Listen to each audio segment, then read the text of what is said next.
The Aquatic Life compact fluorescent light fixture includes a three-stage timer.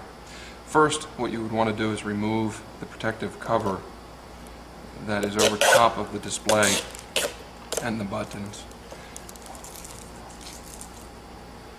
What you have the unit showing is the three different systems that are in the light fixture.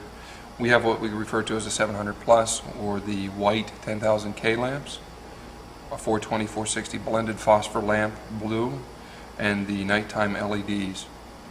Each one of these light systems will have a corresponding red display on the right side of the timer, indicating whether the light system is actually operating. As you can see right now, the LED is up and running, as you can see from the display. What I would suggest first to do is program the clock. By actually pressing the program button and the clock at the same time, you will see that the display turns blue and will start to flash.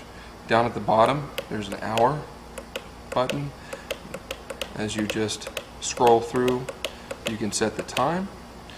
Right now it's 2, and let's go to 20.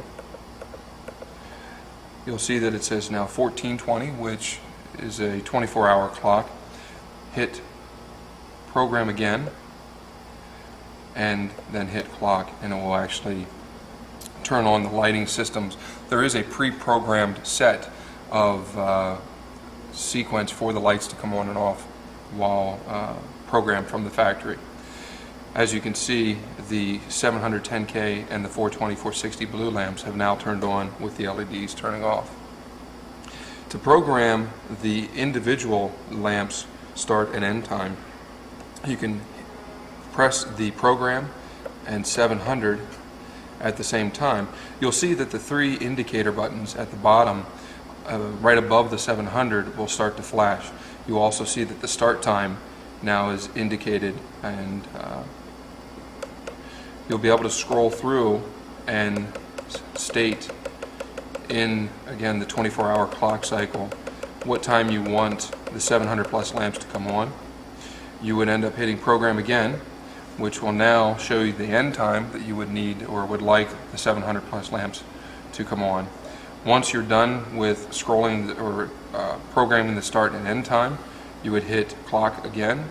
It will then go back to the current settings for the fixture. You would then just repeat that for your 420, 460 and also your LED. The other thing that you're able to do with this fixture is the timer itself has a on, auto, and off sequence that can be manually changed depending on your requirements. If you would like the lamps to come on automatically, you're able to scroll through and turn them off. Right now I'm just operating the 700. You can see the 700 turned off. You can then go into the auto sequence, which is what typically you'll end up letting the light fixture operate. That will just scroll through and operate at the times that you've determined or the preset times that we have for the fixture. And then you also have the ability to do a manual on, where you can see the little arrow is now set at, above the on indication on the label. You can do that along with the 420, 460 and also the LED. If needed, you can reset the entire light fixture as timer just by pressing into the reset button. But all of the displays are on here. We've just spoke about. There's an R that's basically showing that the time that the timer itself is using is the pre-programmed, and then if it goes to the S, it's actually the time that you've programmed into the timer.